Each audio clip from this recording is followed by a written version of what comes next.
Hey guys, welcome to your channel in focus study. ये video BCOC 138 जो कि cost accounting है उसके रिगार्डिंग होने वाली है। इसमें हम चीज़ें क्या क्या डिस्कस करेंगे, प्रैक्टिकल के थ्योरी के सारे क्वेश्चन जो पेपर में आएंगे, ठीक है। सारे क्वेश्चन इसमें से आएंगे, ठीक है। एक दो क्वेश्चन अगर डिफर भी करता है कोई मैटर नहीं करता, आपको एक दो क्वेश्चन स्किप करने का ऑप्शन मिलता है, ठीक है। तो आप जो जो क्वेश्चन बताऊँगा सारे करने हैं, विथ आंसर डिस्कस करेंगे। पहले मैं सारे क्वेश्चन बता दूंगा, फिर नीचे वाले वीडियो में आंसर्स भी डिस्कस कर लेंगे हम, ठीक है। आंसर्स भी डिस्कस कर देंगे और आंसर भी मेंशन कर दूंगा मैं।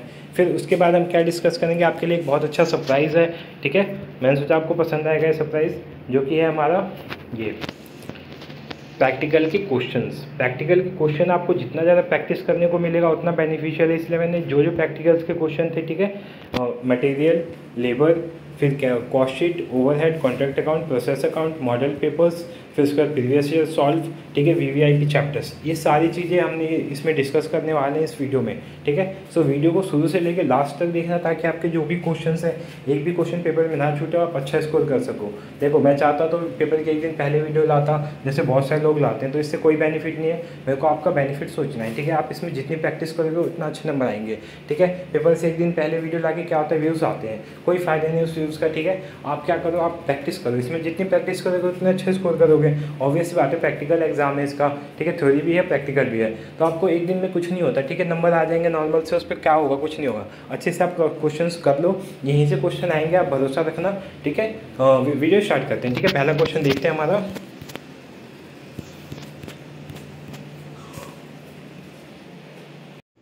ठीक है, हमारा नेक्स्ट क्वेश्चन है distinguish between cost accounting and financial accounting. देखो, सिंपल सा बात है, कॉस्ट अकाउंटिंग और फाइनेंस अकाउंटिंग में डिफरेंस आपको पता होना चाहिए। आप कॉस्टिंग पढ़ रहे हो, ठीक है। तो अगर मेनली वाइडली देखा जाए तो हमारा डिफरेंस, मेन डिफरेंस क्या होता है, जो आपका कॉस्ट अकाउंटिंग है ना, वो हर डिपार्टमेंट का एक तरह से रिकॉर्ड रखता है। बट फाइनेंशियल अकाउंट क्या करता है, हर डिपार्टमेंट का नहीं रखता है, ये एज अ होल काम करता है। और कॉस्ट अकाउंटिंग क्या करता है, एज अ यूनिट काम करता है, ठीक है। और जो फाइनेंशियल अकाउंटिंग होती है वो क्या करता है, ईयर के एंड में मेजर करते हैं। बट कॉस्ट अकाउंटिंग क्या करते हैं, हम वीकली कर सकते हैं, मंथली कर सकते हैं, हाफ ईयरली कर सकते हैं, क्वार्टरली कर सकते हैं। तो ये बेनिफिट्स होता है। और एक और होता है, ये कॉस्ट अकाउंटिंग सैलरी फिक्सेशन में हेल्प करता है और फाइनेंशियल अकाउंटिंग सैलरी फिक्सेशन में हेल्प नहीं करता। तो 3-4 पॉइंट तो यही पता चल गए, ठीक है।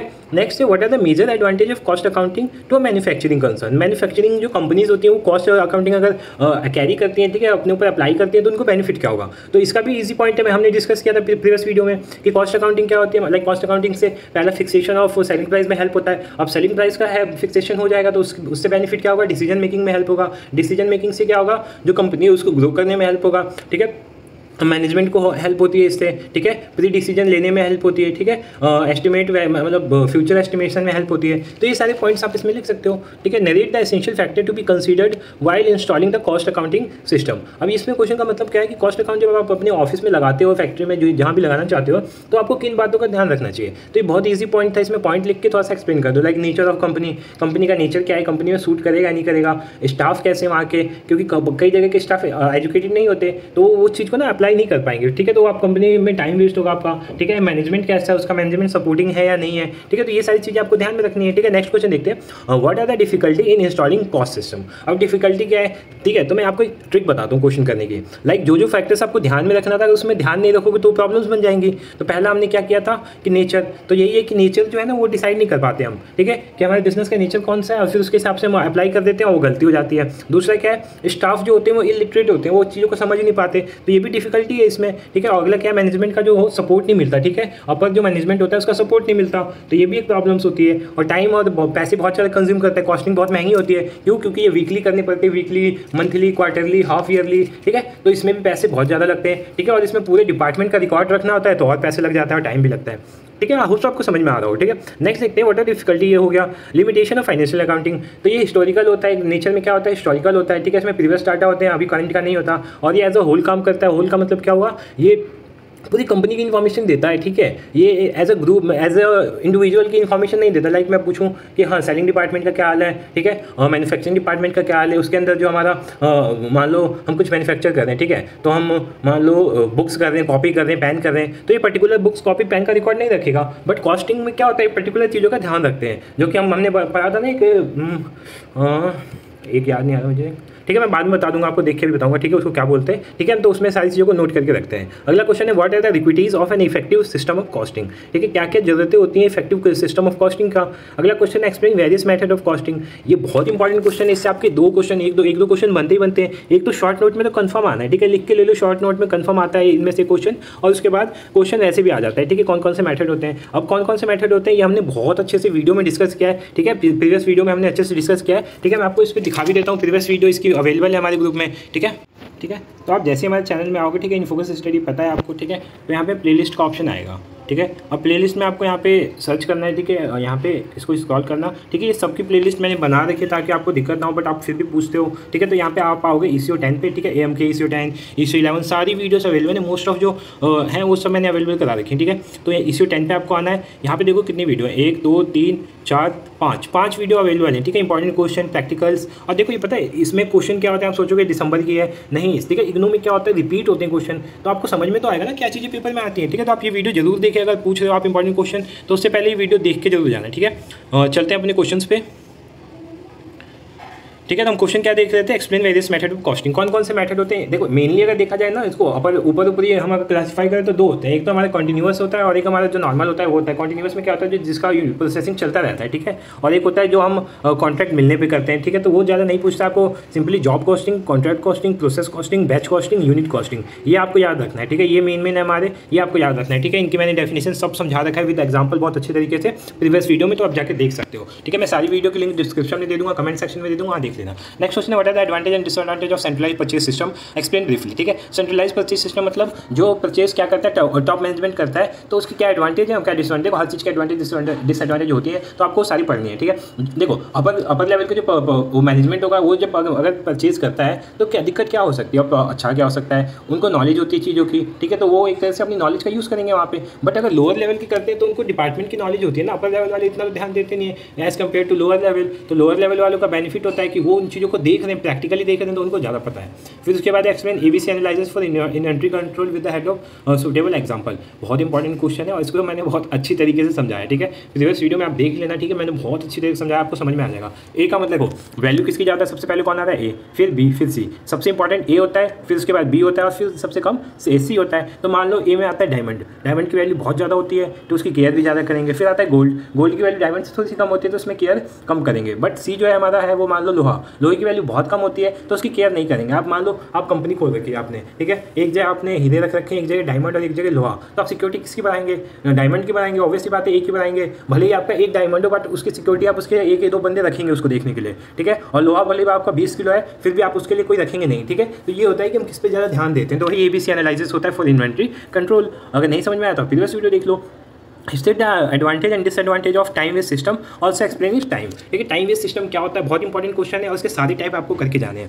फिर explain main feature of Taylor's different rate piece rate system, ये भी उसी के अंदर आता है, ये भी कर देना आप। What do mean by perpetual inventory, बहुत अच्छा क्वेश्चन है, रिपीट होता है क्वेश्चन काफ़ी ज़्यादा, तो इसको भी आप कर लेना, परपेचुअल इन्वेंट्री क्या होता है, ठीक है। अगर आपको आंसर नहीं मिलते तो आप ग्रुप में टेक्स्ट करना, मैं ट्राई करूँगा आपको आंसर देने की, ठीक है, वहाँ पर आप मेरे को टेक्स्ट कर सकते हो, ठीक है, वीडियो में कमेंट कर सकते हो, मैं यहाँ पे आंसर आपको दे दूँगा, ठीक है, मैं आपकी सारी हेल्प कर दूँगा। बट एक कंडीशन है, वीडियो को देखो तो सही, ठीक है, वीडियो को बिना देखे स्किप कर देते हो, ठीक है, तो हमें भी अच्छा नहीं लगता ना कि वीडियो पे वॉच टाइम मतलब कोई देख नहीं रहा है हमारी वीडियो, ठीक है, इतनी मेहनत कर रहे हैं, ठीक है, PDF बनाने में मेहनत लगती है, ठीक है, आपको लगता होगा कि हम ऐसे ही करते हैं लेकिन मेहनत लगती है, ठीक है। Next question, what is bin card, इसी की बात कर रहा था। बीन कार्ड में क्या होता है, रिकॉर्ड होता है सारे, मतलब जो भी हमारे पास इन्वेंट्री है ना उसका रिकॉर्ड रहता है। तो इससे फ़ायदा क्या होता है, एक तो इसका स्पेसिमेन बनाना है आपको, फॉर्मेट क्या होता है, इसका फ़ायदा क्या होता है, सिंपली फ़ायदा ये होता है कि हमें चीज़ें सारी टाइम मिलती हैं, ठीक है, हमें दिक्कत नहीं होती, लैक ऑफ मतलब टाइम हमारा बचता है, पैसे बच जाते हैं इसकी वजह से, ठीक है, और हम इसकी वजह से ना चीज़ें एक तो ज़्यादा नहीं रखते और कम नहीं रखते, नॉर्मल रखते हैं, जिससे ओवर वेटेज भी नहीं होता, अंडर वेटेज भी नहीं होता, ठीक है, तो ये हो जाएगा। What do you mean by inventory turnover, inventory turnover क्या होता है, इसके क्या इंपॉर्टेंस होते हैं। फिर उसके बाद आपको प्राइसिंग के मेथड जो होते हैं, लिफो फीफो और एवरेज वेटेज मेथड, ये आपको करने, देखो इससे ना क्वेश्चन आते हैं, इससे क्या आते हैं, क्वेश्चन आते हैं प्रैक्टिकल से, मोस्ट ऑफ टाइम आते ही आते हैं, तो ईजी भी होता है, आप 1 घंटे में आधे घंटे में समझ जाओगे। मैं वीडियो में बताऊंगा आगे कि इसको कैसे करना है, तो ध्यान से देखना। फिर उसके बाद maximum stock, minimum stock, reorder level, ये भी इंपॉर्टेंट है, शॉर्ट नोट्स में आ जाते हैं कभी कभी, तो इन तीनों को कर लेना। बाकी इनके प्रैक्टिकल्स भी करने हैं, इनके प्रैक्टिकल्स और इनके प्रैक्टिकल मस्ट है, करके जाना। नेक्स्ट है what do you mean by ideal time, how are wages paid for idle time treatment in cost accounting, what are its cause, ठीक है। नेक्स्ट क्वेश्चन है what do you mean by labour turnover, what are its main cause, how can we resolve it, ठीक है। Labour turnover क्या होता है, इसके main cause क्या होता है, इसको कैसे रिजॉल्व कर सकते हैं। फिर डिफाइन फॉलोइंग, स्टोर रिकॉर्ड हो गया, जॉइंट प्रोडक्ट हो गया, ठीक है, सर्विस कॉस्टिंग हो गया, फ्रिंज बेनिफिट हो गया, टाइम कीपिंग हो गया, स्टोर कीपिंग हो गया, bill of material, abnormal loss हो गया, ठीक है, ऑब्जर्वेशन ऑफ फैक्ट्री ओवरहेड, ठीक है, कॉस्ट यूनिट हो गया, कॉस्ट सेंटर हो गया, कॉस्ट यूनिट कॉस्ट सेंटर में से क्वेश्चन आता है हर बार, ठीक है, ग्रुप बोनस हो गया, क्या रोवन प्लान हो गया, पेरोल अकाउंटिंग हो गया, कॉस्ट शीट। सो जो न्यू स्टूडेंट्स हैं जिन्होंने ओल्ड वीडियो नहीं देखी है उनके लिए मैं क्या करता हूँ, आंसर्स भी ऐड कर देता हूँ, ठीक है। मैंने इसी वीडियो में आंसर्स भी ऐड कर दिए हैं, सो आप आंसर्स इजीली एक्सेस कर सकते हो, ठीक है। सो मैंने आंसर्स ऐड कर दिए, इन आंसर्स के बाद अगर आपको आंसर्स नहीं देखने तो आप वीडियो को आगे कर सकते हो, ठीक है। आंसर्स नहीं देखने वीडियो को आगे कर दो, आगे आपको क्या मिलेगा, आगे आपको प्रैक्टिकल क्वेश्चन में डिस्कस करेंगे, प्रैक्टिकल क्वेश्चन कैसे आते हैं, कौन कौन से हैं, और कुछ क्वेश्चन मैं भी बता दूंगा, इसी ट्रिक जो होते हैं करने के उन क्वेश्चन को, ठीक है। और बाकी इसके बाद में वीडियो अपलोड कर दूंगा, ठीक है। तो आप देख सकते हो, ठीक है। आप अभी क्या करो, आप अभी थ्योरी के आंसर्स देख लो, ठीक है। मोस्ट ऑफ क्वेश्चन के मैंने आंसर डिस्कस कर रखे हैं, तो मैं भी आप इसमें ऐड कर देता हूँ, आप देख लो आंसर्स। फ़ायदे होते हैं, फ़ायदे नहीं बोले तो ऑब्जेक्टिव क्या होते हैं, ठीक है, उद्देश्य क्या होते हैं। तो पहला जो ऑब्जेक्टिव होता है, ये आता है क्वेश्चन, आप मत सोचना कि नहीं आएगा, जो क्वेश्चन बता रहा हूँ सब पेपर में आ चुके हैं, ठीक है। और जो बीकॉम जी वाले हैं उनके लिए तो बहुत इंपॉर्टेंट है, ठीक है। मैं जो बता रहा हूँ वो करके जाओ, आपका अगर एक भी बार आ गया तो चैनल को अनसब्सक्राइब कर देना आप, ठीक है। आपके लिए भी बहुत ज़्यादा हेल्पफुल होगी ये वीडियो। तो जो पहला पॉइंट है असर्टमेंट ऑफ कॉस्ट, ठीक है। कॉस्ट की इसमें क्या की जाती है, इसमें एक तरह से कॉस्ट जो होती है ना वो हम वो करते हैं, निकालते हैं। This is primary object of cost accounting for the cost assessment, different technique and system of costing are use under different circumstance. इसमें क्या करते हैं हम, जो कॉस्ट किस डिपार्टमेंट में कितनी कॉस्ट आ रही है, अलग अलग कॉस्टिंग मेथड से, ठीक है। कॉस्टिंग मेथड भी बहुत सारे होते हैं, लाइक प्रोसेस कॉस्टिंग होता है, जॉब कॉस्टिंग होता है, यूनिट कॉस्टिंग होता है, बैच कॉस्टिंग होता है, ठीक है। तो अलग अलग हम अलग अलग यूनिट से अलग अलग टाइप के हम कॉस्ट निकाल सकते हैं, असाइनमेंट कर सकते हैं उस कॉस्ट का, ठीक है, फाइंड कर सकते हैं कॉस्ट को। तो पहला पॉइंट ये हो जाएगा। दूसरा कंट्रोल ऑफ कॉस्ट, इसकी वजह से जो कॉस्ट होती है वो कंट्रोल में रहती है, ठीक है। हमें पता चलता है कि हमारा जो एक्सपेंस हो रहा है, जो कॉस्ट जा रही है, कहाँ जा रही है, किस डिपार्टमेंट ज़्यादा जा रही है, किस में कम जा रही है, उसको एनालाइज कर सकते हैं, गाइड, ठीक है। तो सेकंड पॉइंट भी क्लियर हो गया होगा आप, control to cost. Third point है गाइड टू बिजनेस पॉलिसी। ये बिजनेस पॉलिसी को क्या करता है, गाइड करता है। इन द सेंस क्या होगा, देखो, cost accounting aims to serving the need of क्या management in conducting the business with outmost efficiency. Cost data provide guidelines for various managerial decision like make or buy selling, ठीक है, provide, ठीक है, below cost utilization of ideal plant capacity, introduction of new plant. तो ये सब कब होता है, जब आप अपने कॉस्ट पे कंट्रोल रखोगे और आपका फॉर्म अच्छा चलेगा, ठीक है। तो उसके बाद आप बिजनेस पॉलिसी में कुछ ना कुछ चेंजेस करोगे, ठीक है। तो एक तरह से गाइड करता है बिजनेस पॉलिसी को कौन, मतलब कॉस्टिंग करता है। क्यों, क्योंकि ये बताता है आपकी कॉस्टिंग सही जा रही है, अगर गलत जा रही है तो आप अपनी पॉलिसी को चेंज करोगे, सही जा रही है तो उसको रहने दोगे वैसे कि हाँ चलो हमने जो पॉलिसी बनाई है वो इफेक्टिव पॉलिसी है हमारी। नेक्स्ट क्वेश्चन है डिटर्मिनेशन ऑफ सेलिंग प्राइस, ठीक है। तो ये इंपॉर्टेंस में भी आता है डिटर्मिनेशन ऑफ सेलिंग प्राइस, और ऑब्जेक्टिव में भी आता है। इसकी वजह से क्या होता है, हमें सेलिंग प्राइस का क्या होता है, सेलिंग प्राइस हम निकाल सकते हैं इसकी वजह से, ठीक है। Cost accounting provide cost information on the basis of which selling price of the product और सर्विस में भी फिक्स्ड, ठीक है। अब मान लो आपको कॉस्ट ही नहीं पता कि मान लो पेन का मैन्युफैक्चर कर रहे हैं, पेन का हमें कॉस्ट नहीं पता, तो हम सेलिंग कैसे लगा सकते हैं। मान लो कॉस्ट प्राइस 10 है, हम सेलिंग 8 लगा रहे हैं, तो लॉस सीधा सीधा है। तो इसीलिए हमें जो ये है सिंपल से एक वो है कि सीपी पता रहेगा जब भी तो एसपी पता रहेगा भाई, और एसपी अगर सीपी पता है तो हम उसकी वजह से एसपी बता सकते हैं, ठीक है। तो ये हो जाएगा इसका नेक्स्ट पॉइंट। तो ये 4 पॉइंट थे, 4 पॉइंट कर लेना आप, ठीक है। इजी था, समझाने में भी आसान था। नेक्स्ट है state the importance of costing in modern economy. जो कॉस्टिंग होता है मॉडर्न इकोनॉमी में कैसे एक तरह से रोल प्ले करता है, ठीक है। तो पहला क्या है, continuous flow of information regarding product cost, material, labour, store, plant capacity which assist output planning. क्या करता है, कंटिन्यूअस फ्लो बना के रखता है। कौन बना के रखता है, कॉस्टिंग, ठीक है। सेकंड फ्लो क्या है, identification of unproductive activities, losses of wastage resource, ठीक है, obsolete machinery, point of inefficiency which demand a quick remedial action. अभी हमने ऊपर देखा था कि ये क्या करता है, एक तरह से बिजनेस पॉलिसी को वो करता है, हेल्प करता है, ठीक है। तो कैसे हेल्प करता है, ये बताता है आपका कि कहाँ पे आपको दिक्कत हो रही है, कहाँ पे आपका लॉस ऑफ वेस्टेज हो रहा है, अनप्रोडक्टिव एक्टिविटीज़ कौन कौन सी हैं आपकी, ठीक है। और उनको सही करने के लिए तुरंत हम रेमेडियल एक्शन ले सकते हैं इसकी वजह से, ठीक है। नेक्स्ट है compilation of correct and reliable cost data. ये जो डाटा होता है उसको क्या करता है, कंपाइल करता है, ठीक है, हमें कंपाइल करके देता है। Preparation of budget budget and business forecast. इसकी वजह से हम क्या करते हैं, बिजनेस का बजट बना सकते हैं और बजट जो बिजनेस है उसका फोरकास्ट कर सकते हैं कि हाँ हमारा ये सही जा रहा था, इन फ्यूचर भी ऐसा ही होने वाला है।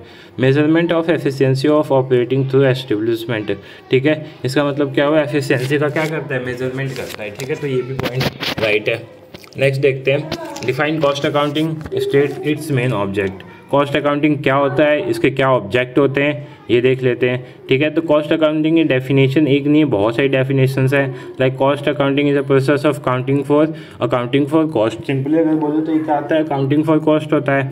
It incorporate income and expenditure relating the production of goods and service. It provide statical data on the basis of which future estimate may be prepared.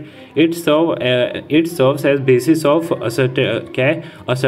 असर्टनमेंट, ठीक है, मतलब क्या होता है, मेजर करना, ठीक है, and control of cost of product and services, ठीक है। नेक्स्ट क्या है, it involve function analysis, recording, establishment of budget, standard comparison and reporting, ठीक है। तो ये सब डेफिनेशन में ही आती हैं, तो आप 3-4 पॉइंट याद रखो, क्योंकि ना ये क्वेश्चन आपका बीकॉम जी वालों में क्या आता है, 20 नंबर का आएगा, ठीक है। तो 20 नंबर में आपको थोड़ा ज़्यादा लिखना होगा, ठीक है। इको 10 वालों का तो ठीक है, उनको तो थोड़ा बहुत लिखना होता है क्योंकि उनको नंबर कम चाहिए होते हैं, बट बीकॉम जी वालों का क्या होता है, उनको ज़्यादा लिखना होता है, ठीक है, तो उनके लिए ज़्यादा वो चाहिए होता है, ठीक है। तो आप देख लेना, ठीक है, डेफिनेशन जितना ज़्यादा लिख सको, जितना उसके अंदर पॉइंट्स लिख सको, उतना इनफ रहेगा वो।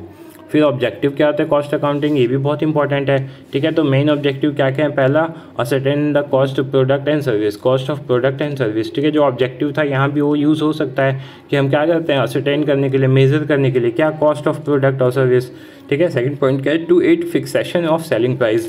मैंने आपको बताया था कि कैसे फिक्सेशन ऑफ सेलिंग प्राइस में ये हेल्प करता है, ठीक है। सेलिंग प्राइस की कॉस्ट को फिक्स करने में हेल्प करता है, ठीक है। क्यों, क्योंकि अगर हमें कॉस्ट प्राइस पता है जब तो हम सेलिंग प्राइस निकाल पाएंगे। थर्ड पॉइंट देखते हैं, to analyse and classify different element of cost which constitute total cost, ठीक है। अलग अलग डिपार्टमेंट की कॉस्ट को अलग अलग मेजर करने में भी हेल्प करता है, इसको मिला के हम टोटल कॉस्ट निकालते हैं, ठीक है। नेक्स्ट देखते हैं, to identify cause of wastage, ठीक है। वेस्टेज कहाँ हो रही है, कैसे हो रही है, ठीक है, उसको कैसे ठीक करते हैं, कि तुरंत रेमेडियल एक्शन कैसे ले सकते हैं उस पर, इसमें भी कौन हेल्प करता है, अपना कॉस्ट अकाउंटिंग करता है, ठीक है। To communicate and management all information relating to cost and facility managerial decision, ठीक है। डिसीजन मेकिंग में भी हेल्प करता है। ऑब्वियस बात है, जब आपको इन्फॉर्मेशन देगा, डाटा देगा, ठीक है, कंपाइल करके देगा, तो आप उस पर मैनेजरियल डिसीजन ले सकते हैं, ठीक है। तो ये सब थे इसके ऑब्जेक्टिव। नेक्स्ट क्वेश्चन पे चलते हैं, what are the major advantage of cost accounting. Cost accounting के हमने ऑब्जेक्टिव देख लिया, अब एडवांटेज क्या होते हैं, ठीक है। टू मैन्युफैक्चरिंग कंसर्न के हिसाब से जो मैन्युफैक्चरिंग फॉर्म होती है उनके हिसाब से जो कॉस्ट होता है उसके क्या एडवांटेज होते हैं उनको। तो पहला जो पॉइंट है, हेल्प इन कॉस्ट कंट्रोल। देखो ये पॉइंट सब में आएगा, ठीक है। तो ये पॉइंट तो आपको बेसिक्स है कि कॉस्ट कंट्रोल में हेल्प करता है, क्योंकि कॉस्ट अकाउंटिंग करता है क्या है, कॉस्ट को कंट्रोल करता है, कॉस्ट को मेजर करता है, ठीक है। तो हेल्प इन कॉस्ट कंट्रोल तो इजी है, ठीक है। अगला क्या है, reveals profitable and unprofitable activities. हमने पढ़ा था कि क्या अभी ऑब्जेक्टिव देखा था ना, कि ये जो अनप्रोडक्टिव होते हैं, वेस्टेज होते हैं, इन सबको अलग करता है। तो इन सबको अलग कर देगा तो अनप्रॉफिटेबल एक्टिविटीज़ हो जाएंगी, और उसके अलावा जो बचेंगी वो प्रॉफिटेबल हो जाएंगी, ठीक है। तो रिवील करता है ये कि प्रॉफिटेबल कौन कौन से हमारे इसमें चीज़ें हैं और कौन कौन सी अनप्रॉफिटेबल हैं। हेल्प इन डिसीजन मेकिंग, ये भी पिछला पॉइंट ही है, डिसीजन मेकिंग में हेल्प करता है। अगर हमें पता चल गया कि कौन कौन से जो हमारे मशीनरी हैं या कौन कौन सी चीज़ें हैं, वर्कर्स हैं, कुछ भी है जो अनप्रॉफिटेबल है, तो हम उसके ऊपर डिसीजन ले सकते हैं ना। तो अब तो हम कंफर्म है कि ये उतना प्रोडक्टिव नहीं है, इतना हमें प्रॉफिट नहीं दे रहा है, तो उसके ऊपर हम डिसीजन ले सकते हैं। एड इन फॉर्मुलेटिंग पॉलिसी, ठीक है। फिर उस डिसीजन का क्या करेंगे, डिसीजन को हम किस में चेंज करेंगे, उस डिसीजन को फॉर्मूले में चेंज करेंगे ना, फॉर्मुलेट करेंगे, ठीक है। तो वही है कि हेल्प इन पॉलिसी मेकिंग या फिर एड्स इन फॉर्मेटिंग पॉलिसी, सो सेम बात है। फिर गाइड इन फिक्सिंग सेलिंग प्राइस फिक्स करने में भी हेल्प करता है, जैसा हमने वहाँ पढ़ा था, ठीक है। सारे पॉइंट देखो, सारे कॉमन पॉइंट्स हैं, एक दूसरे में आ रहे हैं पॉइंट, तो ठीक है, एक अगर अच्छे से याद है ना तो सारा आप लिख सकते हो। Help in inventory control, inventory control में भी हेल्प करता है, ठीक है। आपको वो बताता है कि कौन से डिपार्टमेंट में कितनी इन्वेंट्री चाहिए, कितना सरप्लस है, कितना मतलब कितना आउट ऑफ स्टोरेज हो रखा है, ठीक है। तो ये चीज़ें facilitate cost accounting, cost comparison, ठीक है। फैसिलिटी प्रोवाइड करता है आपको कॉस्ट को कंपेयर करने में कि इस डिपार्टमेंट में कितनी कॉस्ट आ रही है, दूसरे डिपार्टमेंट में कितनी कॉस्ट आ रही है, ठीक है। और ऐसा फाइनेंशियल में नहीं होता, फाइनेंशियल अकाउंटिंग में ऐसा नहीं कर सकते थे आप, ठीक है। तो ये सारे पॉइंट्स थे।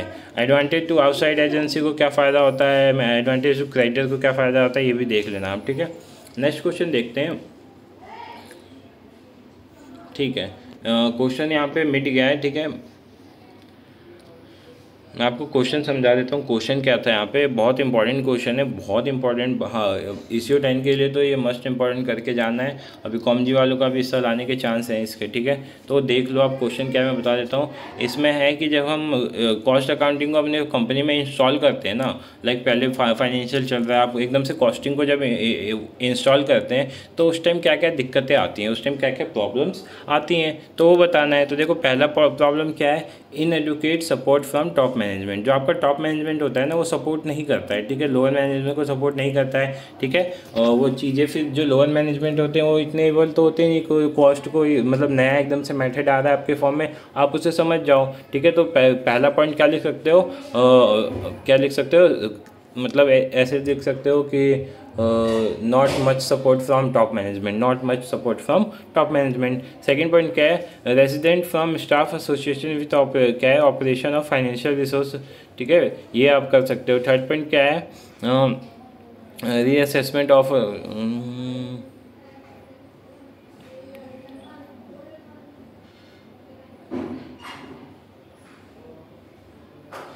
ठीक है, सिंपल सा है ये भी पॉइंट। ठीक है, पॉइंट एक इसमें दिक्कत होती है, हो गया।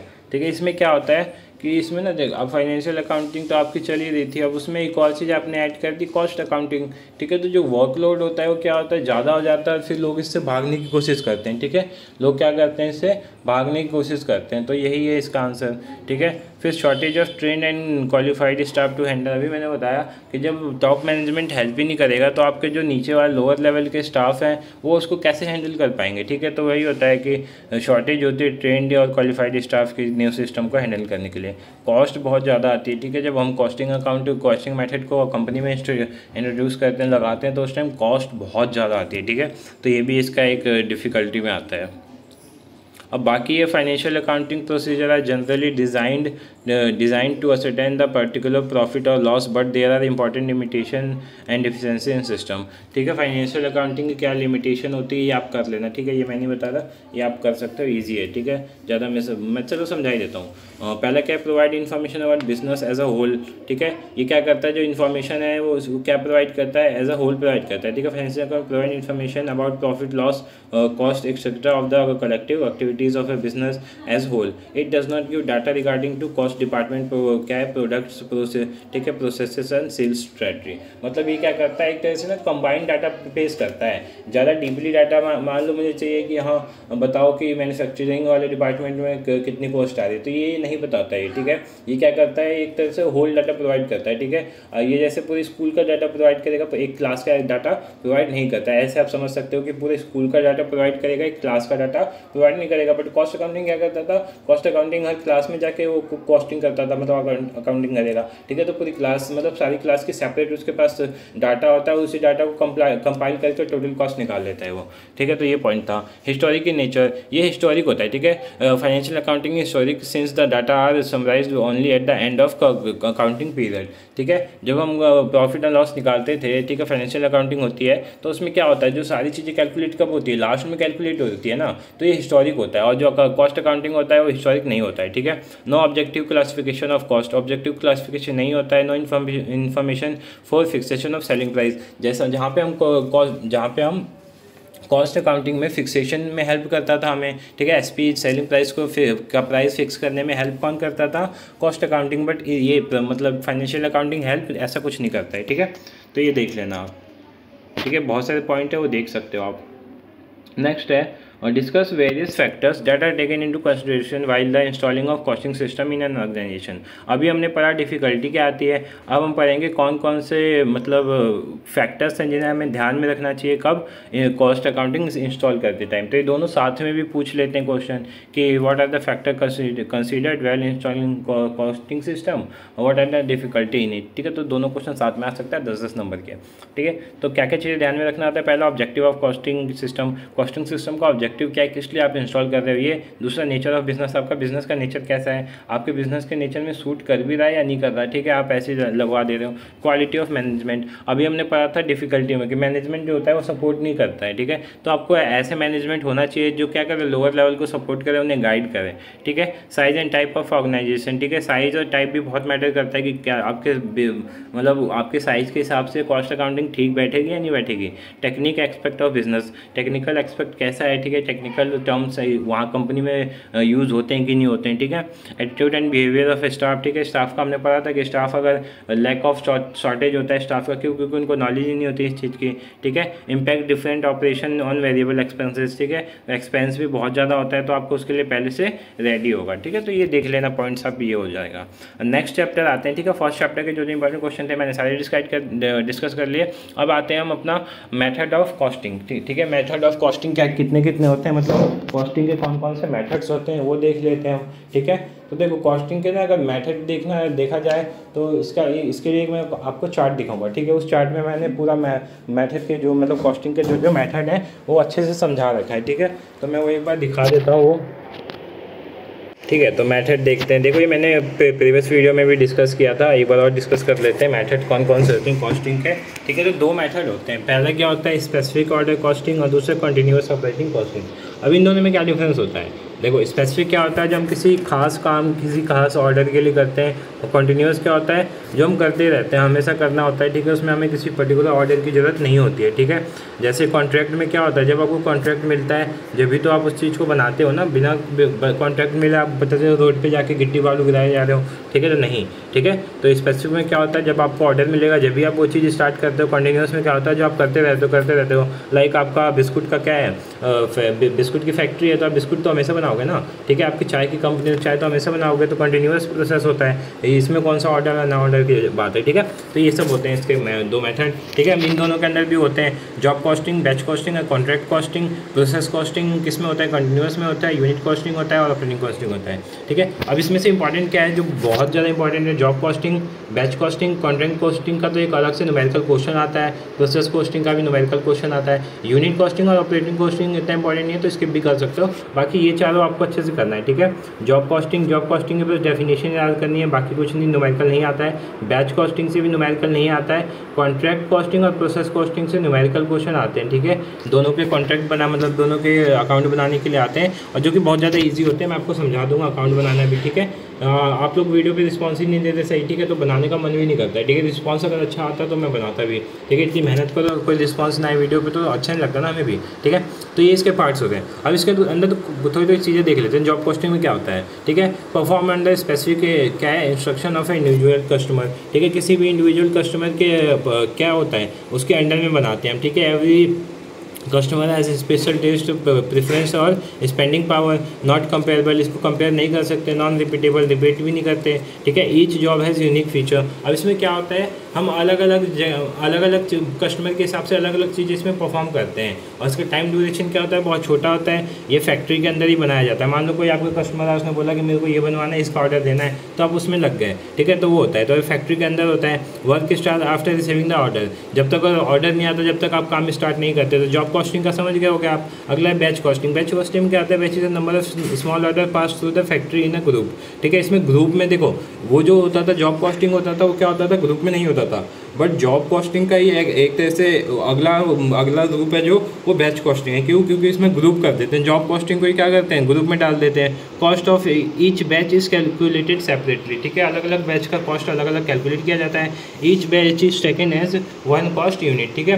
कॉस्ट पर यूनिट का फॉर्मूला क्या होता है, कॉस्ट ऑफ बैच और नंबर ऑफ यूनिट, ठीक है, तो ये होता है। अगला देखते हैं कॉन्ट्रैक्ट। कॉन्ट्रैक्ट में क्या होता है, इसमें बहुत ज़्यादा पैसे इन्वॉल्व होते हैं, ठीक है, ठीक है, इन्वॉल्व लार्ज इन्वेस्टमेंट, ठीक है, takes more than 1 year to complete, 1 साल से ज़्यादा का कॉन्ट्रैक्ट होता है इसमें, ठीक है। और ये फैक्ट्री के इनसाइड पर नहीं होता, फैक्ट्री के आउटसाइड होता है, लाइक ब्रिज हो गया, पुल हो गया, डैम्स हो गए, ये सब बनाने के कॉन्ट्रैक्ट जो होते हैं, ठीक है। Each contract is taken separately, अलग अलग कॉन्ट्रैक्ट अलग अलग लिया जाता है, ठीक है। Generally of construction nature, generally जो ये जॉब कॉन्ट्रैक्ट कॉस्टिंग होता है किस नेचर का होता है, कंस्ट्रक्शन नेचर का होता है, ठीक है। Also known as, terminal costing के नाम से भी जाने जाते हैं। अब प्रोसेस कॉस्टिंग क्या होता है, तो raw material passes through various process of stage, ठीक है। इसमें क्या होता है, अलग अलग प्रोसेस से जाता है, प्रोसेस 1, प्रोसेस 2, प्रोसेस 3, इसीलिए इसको कंटिन्यूअस प्रोडक्शन भी बोलते हैं, ठीक है। Cost of production at the end of each process, जो कॉस्ट ऑफ प्रोडक्शन होता है वो अलग अलग जो इसके वो होते हैं प्रोसेस होते हैं उस पर काउंट किया जाता है। जैसे प्रोसेस 1, प्रोसेस 2, जब आपको प्रोसेस अकाउंट बनाओगे ना तो आपको 3 बनाने होते हैं, प्रोसेस 1, प्रोसेस 2, प्रोसेस 3, जितना उसमें दिया होगा, ठीक है। मास स्केल इंडस्ट्री होता है ये। कॉस्ट पर यूनिट का फॉर्मूला क्या आता है, टोटल कॉस्ट ऑफ प्रोडक्शन अपन में नंबर ऑफ यूनिट प्रोड्यूस, ठीक है। तो ये था, ये समझा दिया मैंने। अब एक और क्वेश्चन है जो आपको करना है, क्या फाइनेंशियल अकाउंटिंग और कॉस्ट अकाउंटिंग में डिफरेंस, ये भी बहुत बार पूछा गया है। फाइनेंशियल अकाउंटिंग कॉस्ट अकाउंटिंग में डिफरेंस क्या होता है, तो पहला जो डिफरेंस है, main purpose of financial accounting is to tell about profit, ये प्रॉफिट के लिए काम करता है। कॉस्ट अकाउंटिंग किस लिए काम करता है, main purpose of cost accounting to provide cost information to customer या फिर जो फॉर्म है किसी को भी, ठीक है। ये कंट्रोल क्या होता है इसमें, फाइनेंशियल अकाउंटिंग में जो कंट्रोल होता है वो किस पे होता है, कैश फ्लो पे होता है। और कॉस्ट अकाउंटिंग में कंट्रोल किस पे होता है, कॉस्ट पे होता है, लेबर पे होता है, एक्सपेंस पे होता है, ठीक है। नेक्स्ट पॉइंट है period of reporting. Period of reporting क्या होता है, financial accounting prepare eight the end of the every year, ठीक है। बट जो ये होता है कॉस्ट अकाउंटिंग होता है, ये शॉर्ट इंटरवल में होता है, डेली हो सकता है, वीकली हो सकता है, मंथली हो सकता है। इन्फॉर्मेशन क्या होता है, ओनली मॉनेटरी इन्फॉर्मेशन प्रोवाइडेड, और इसमें क्या होता है, both monetary and non monetary दोनों इसमें प्रोवाइड किए जाते हैं। सेलिंग प्राइस फिक्सेशन में जो फाइनेंशियल है ये हेल्प नहीं करता बट कॉस्टिंग हेल्प करता है, ठीक है। Reporting of cost, total cost of production is reported in क्या aggregate and at the end of the year, ठीक है। इसमें क्या होता है, कॉस्ट में क्या होता है, तो cost of production reported component wise as well as each unit, ठीक है। तो यूनिट वाइज इसको वो किया जाता है, ठीक है। तो ये कुछ इंपॉर्टेंट थे इसके। नेक्स्ट चलते हैं अगले उस पर हम, ठीक है। तो कॉस्ट आपके मेथड आपको समझ में आ गए होंगे, ठीक है। बाकी यहाँ पे कुछ और भी आप देख सकते हो इस पीडीएफ से, जैसे जॉब कॉस्टिंग कहाँ यूज़ होती है, रिपेयर शॉप हो गया, प्रिंटिंग प्रेस हो गया, ठीक है। कोई आता है आपको बोलता है कि ये प्रिंट करना है तो स्पेसिफिक हुआ ना, और आप फिर अपने उसके जो आपका वो होता है फैक्ट्री होता है उसके अंदर ही करते हो। पेंटिंग डेकोरेशन हो गया, ठीक है, production of made to other article, ठीक है। तो ये सब हो गया। और कॉन्ट्रैक्ट में क्या होता है, कंस्ट्रक्शन वर्क हो गया, शिप बिल्डिंग हो गया, आर्किटेक्ट हो गया, कंस्ट्रक्शन इंजीनियर हो गया, ठीक है। तो ये इसमें आते हैं किसमें, कंट्रोल कॉस्टिंग में, ठीक है। बैच कॉस्टिंग में क्या होता है, रेडीमेड गारमेंट्स हो गया, टॉयज़ हो गया, बाईसाइकिल पार्ट्स हो गया, बिस्कुट, ठीक है। तो बताया था मैंने बिस्कुट का एग्जांपल, तो ये बैच कॉस्टिंग में आता है, ठीक है। Like contract costing, it is also क्या है, variation of jobs of costing in this method क्या है, products of identical products are arrange in मतलब इसमें सिंपली होता है कि एक जैसे प्रोडक्ट को एक ग्रुप में रखा जाता है, अलग प्रोडक्ट को अलग ग्रुप में रखा जाता है, ठीक है। और रखते हैं प्रोसेस कॉस्टिंग का देख लेते हैं। टेक्सटाइल मिल्स हो गया, केमिकल वर्क हो गया, शुगर मिल हो गया, पेपर मिल्स हो गया, सोप मैन्युफैक्चरर हो गया, ठीक है। सिंगल आउटपुट जिसका क्या होता है, माइंस हो गया, ऑयल ड्रेनिंग, ठीक है, स्टील वर्क्स हो गए, ठीक है। तो ये सारे आप देख लेना पीडीएफ में, बाकी मैंने ऊपर तो समझा ही दिया था आपको। अगला क्या है, what do you mean by inventory material control, ठीक है। मटेरियल कंट्रोल और इन्वेंट्री कंट्रोल ये शॉर्ट नोट्स में आने वाले क्वेश्चंस हैं, ठीक है। Give the main objective and advantage. देखो अब इसकी डेफिनेशन एक बार देख लेते हैं। Material control is defined as the safeguard of company, ठीक है, company's property in this form of material by a proper system of क्या है, recording also to maintain them optimum level of considering operation required. Simple ये होता है, इसमें हम क्या करते हैं, जो हमारे मटेरियल होते हैं उसको कंट्रोल करते हैं, आप ऐसे लिख सकते हैं, ठीक है। वाइड डेफिनेशन अगर देखा जाए तो क्या होगा, ये क्या करता है, एम्ब्रेस करता है कंट्रोल ओवर परचेज, ठीक है। कंट्रोल ओवर परचेज को क्या करता है, वो करता है, ठीक है। आप परचेज कर रहे हो और आपका ओवर परचेज हो गया तो आपको लॉस करेगा, तो आपको यही सारी चीज़ें बताता है कि आपका जो मटेरियल है वो कंट्रोल में हो, चल रहा है या नहीं चल रहा है, एक्स्ट्रा तो नहीं चल रहा, अंडर स्टॉक नहीं चल रहा, ओवर स्टॉक तो नहीं चल रहा, ठीक है। The system of control should be comparative enough to cover the flow of material starting from the point when someone makes a request for purchase up and मतलब कोई भी अगर मान लो रिक्वेस्ट कर रहा है परचेज की और वहाँ पे वो चीज़ अवेलेबल ही नहीं है, मतलब वहाँ पे अवेलेबल ही नहीं है तो आपको दिक्कत होगी, ठीक है। तो यही करता है, अवेलेबिलिटी को ये क्या करता है, ध्यान में रखता है। अब ऑब्जेक्टिव क्या होते हैं, पहला ऑब्जेक्टिव क्या होता है, नो अंडर स्टॉकिंग। इसका मतलब क्या हुआ कि अंडर स्टॉकिंग को ये ख़त्म करता है, मतलब ये नहीं होने देता कि मटेरियल पूरी तरह ख़त्म हो जाए, ऑर्डर आए आप मटेरियल का मतलब दे ना पाए किसी को, ठीक है। तो ये इस चीज़ को ख़त्म करता है। दूसरा क्या है, no overstocking. Overstocking का क्या मतलब होता है कि ज़्यादा भी नहीं रहता है, ओवर स्टॉकिंग की वजह से चीज़ें ख़राब हो जाती हैं तो उसको भी ये कंट्रोल करता है, ठीक है। मिनिमम वेस्टेज इसकी वजह से होता है, ठीक है। क्यों, क्योंकि ना ज़्यादा चीज़ें रखने देगा ना कम चीज़ें रखने देगा, तो जो वेस्टेज होगा वो कम होगा बहुत ज़्यादा। इकोनॉमी इन परचेसिंग, ठीक है, परचेसिंग में भी बहुत ही कॉस्टली नहीं होता है, ठीक है, इकोनॉमिकल होता है। प्रॉपर क्वालिटी ऑफ मटेरियल को ध्यान में रखता है ये, ठीक है। अगला क्या है, इन्फॉर्मेशन अबाउट मटेरियल, सारे मटेरियल के बारे में क्या करता है, इन्फॉर्मेशन रखता है कि हाँ ये मटेरियल इतना है, ठीक है, इसकी इतनी सेलिंग हो रही है, इसकी इतनी सेलिंग नहीं हो रही, इसकी इतनी वेस्टेज हो रही है, सब कुछ रिपोर्ट रखता है ये, ठीक है। एडवांटेज क्या होता है, it ensure continuous supply of material, ठीक है। कंटिन्यूस सप्लाई को क्या करता है, इंश्योर करता है, ठीक है। मिनिमाइज करता है capital investment in stock of material, ठीक है। फिर इसके बाद क्या करता है, रिड्यूस करता है कॉस्ट ऑफ स्टोरेज, ठीक है, इशू ऑफ मटेरियल। क्यों, मान लो आपने ओवर स्टॉकिंग बहुत ज़्यादा कर दी तो उसकी वजह से जो स्पेस होगा वो भर जाएगा और बाकी चीज़ों के लिए स्पेस नहीं बचेगा, तो वो उसी चीज़ को कौन ख़त्म करता है, मटेरियल को कंट्रोल करता है, ठीक है।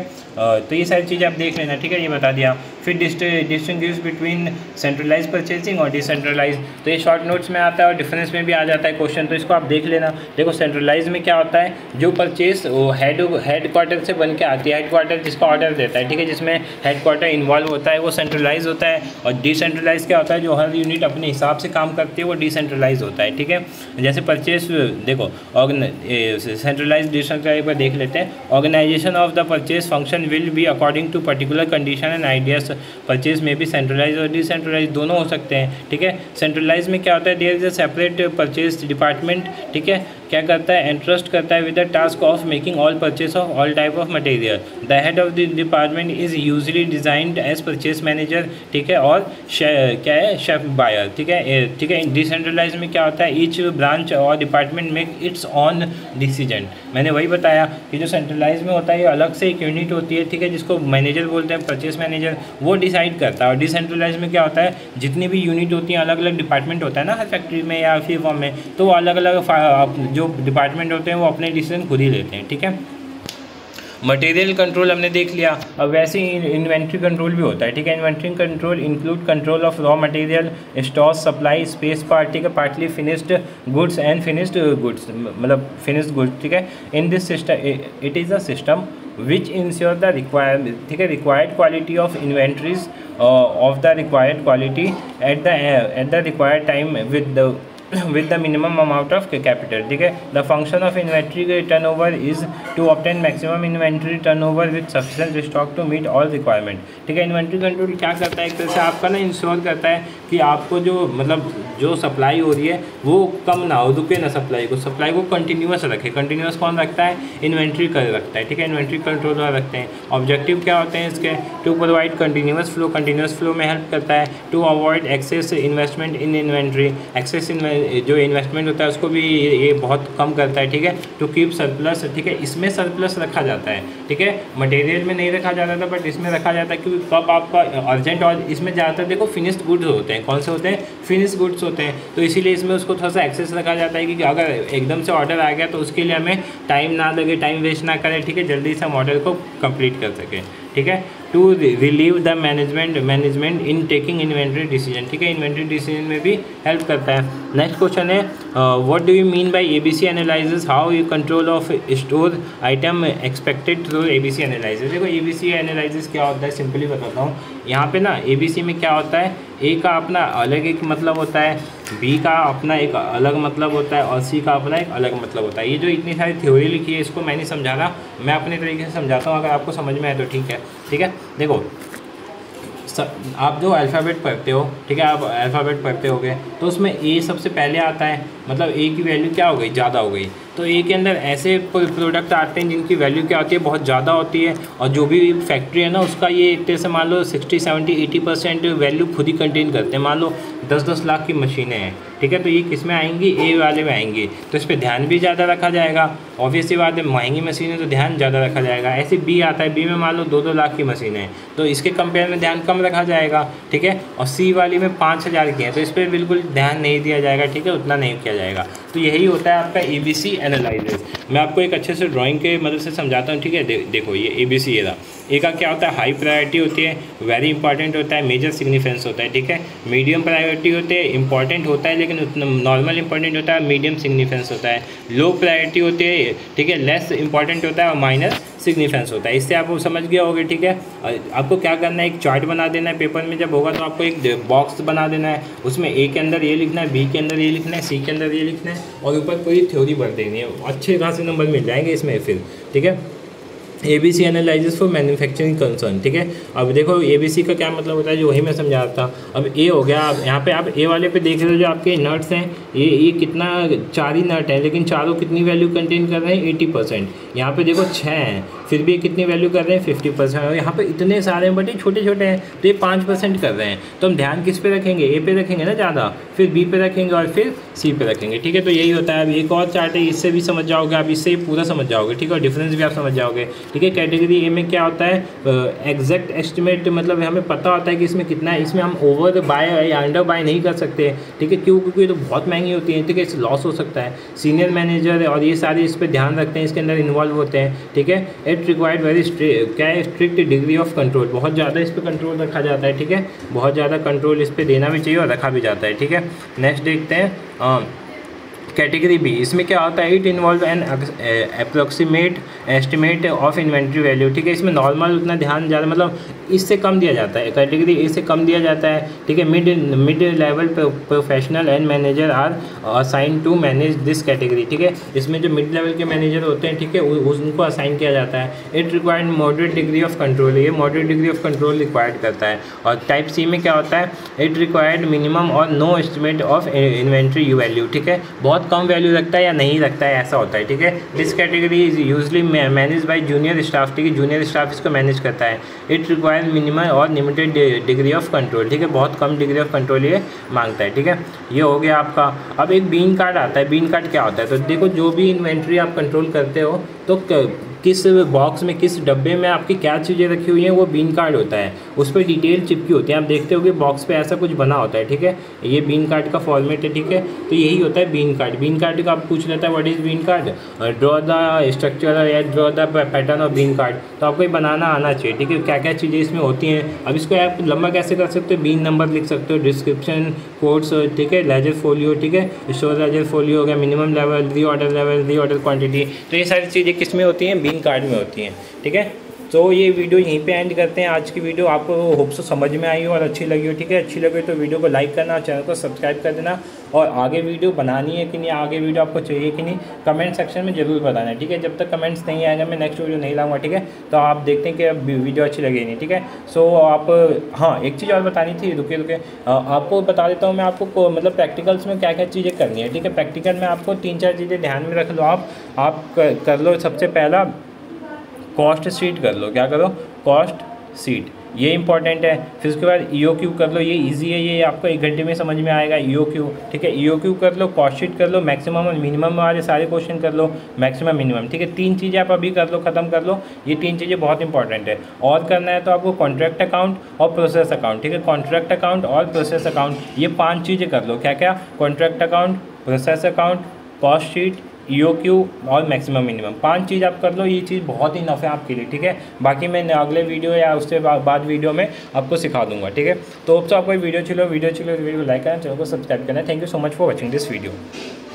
मतलब यूट्यूब पे वही बनाते थे, तो उन्होंने शेयर करी थी, तो बहुत ज़्यादा हेल्पफुल हुई थी मेरे PDF, ठीक है। तो आप इस PDF का यूज़ करो, ठीक है। आप जैसे क्वेश्चन आते हैं, देखो क्वेश्चन आप कौन कौन से करने हैं जो पेपर के पॉइंट ऑफ व्यू से बहुत ज़्यादा इंपॉर्टेंट है। तो पहला आपको करना है कॉस्ट शीट करना है, ठीक है। कॉस्ट शीट बहुत इंपॉर्टेंट है। फिर प्रोसेस अकाउंट, कॉन्ट्रैक्ट अकाउंट, इन 3 से ये क्वेश्चन तो हर साल आता है, ठीक है। तो ये 3 तो आपको करके जाने। देखो कॉस्ट शीट में थोड़ा सा टाइम लग सकता है, लेंदी, क्योंकि इसका फॉर्मेट थोड़ा सा ज़्यादा है, बट कॉन्ट्रैक्ट अकाउंट बहुत ईजी है। प्रोसेस अकाउंट थोड़ा सा टफ बोल सकता हूँ, बट सबसे ईजी कॉन्ट्रैक्ट अकाउंट है। प्रोसेस अकाउंट उसके बाद कॉस्ट शीट। फिर ओवरहेड आप मत करना, ठीक है। ओवरहेड कोई नहीं करने की, ओवरहेड को स्किप कर दो, आएगा भी कोई बात नहीं, ऑप्शन आता है, हम कर लेंगे, ठीक है। अब इसके बाद क्या करना है आपको, मैक्सिमम मिनिमम करना है। पिछली बार मैक्सिमम मिनिमम नहीं आया था, इस बार मैक्सिमम मिनिमम आने के चांसेस हैं, तो आपको कर लेना है, ठीक है। फिर उसके बाद EOQ करना है आपको, EOQ, ठीक है। EOQ क्या होता है ये कर लेना आप, ठीक है। ये इतनी चीज़ें कर लो। और उसके बाद एक और बच्चा मशीन आवर रेट, अगर आपके टाइम है तो मशीन आवर रेट कर लो, ठीक है। और उसके बाद भी अगर टाइम बचता है आपके पास तो एक और टॉपिक कर सकते हो आप, जो कि हमारा है, हाँ, रिकंसिलिएशन स्टेटमेंट, ठीक है। रिकंसिलिएशन स्टेटमेंट पिछली बार आ चुका था, ठीक है। तो इस बार भी चांसेस हैं थोड़े आने के। तो ये टॉपिक थे जो आप कर सकते हो, ठीक है। बाकी हम देखते हैं क्वेश्चन अपने थोड़ा बहुत, ठीक है, कैसे क्वेश्चन को हमें सॉल्व करना है, कैसे नहीं करना, ठीक है। अब देखो आपको सबसे पहला क्वेश्चन जो करना है वो EOQ करना है। क्या करना है, EOQ को कैसे सॉल्व करते हैं, ठीक है। तो EOQ का फॉर्मुला आप नोट करो, √2AO अपॉन में C, ठीक है। √2AO अपॉन में C, ठीक है। तो यहाँ पे A का मतलब क्या होता है, एनुअल कंजप्शन, O का मतलब क्या होता है, ऑर्डर पर कॉस्ट, और C का मतलब क्या होता है, कैरिंग कॉस्ट पर यूनिट, ठीक है। अब ये तो हो गया फॉर्मुला। अब हम क्वेश्चन इसके थ्रू से देखते हैं, ठीक है। मैं आपको इसके क्वेश्चन दिखाता हूँ।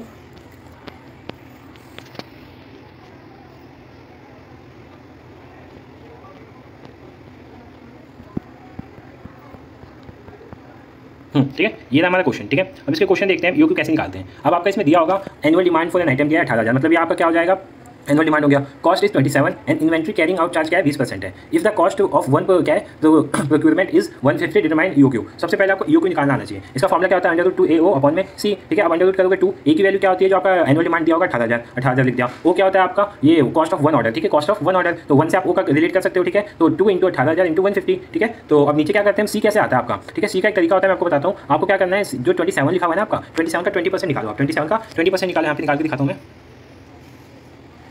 ठीक है। हाँ 27 का 20%, सॉरी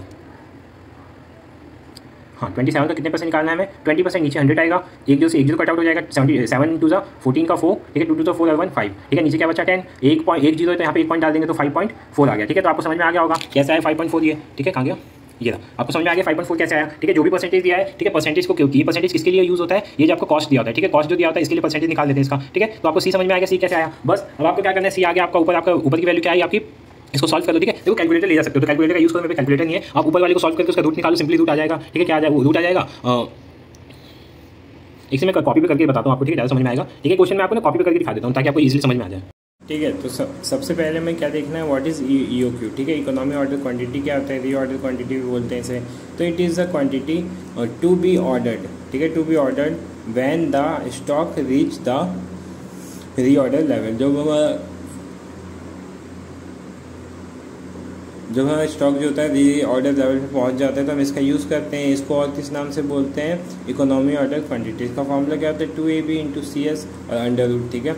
ए का मतलब क्या होता है, एनुअल कंजप्शन, ये फॉर्मूला नोट कर लो आप जल्दी से। बी का मतलब बाइंग कॉस्ट पर ऑर्डर, ठीक है, कॉस्ट पर ऑर्डर ध्यान रखना, बाद में काम आएगा कॉस्ट पर ऑर्डर का, ठीक है। इसके बाद क्या है, और सी क्या होता है, कॉस्ट पर यूनिट होता है। और डी क्या होता है, स्टोरेज एंड कैरी फॉरवर्ड।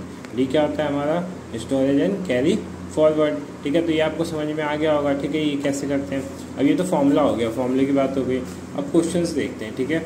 एक क्वेश्चन मैं आपको दिखाता हूँ, ठीक है। ये रहा हमारा क्वेश्चन, ठीक है। एनुअल यूजेस क्या दिया हुआ है, 6,000, ठीक है। क्वेश्चन हम यहाँ पे मैं रख देता हूँ ताकि आपको क्वेश्चन साफ साफ दिख जाए, ठीक है।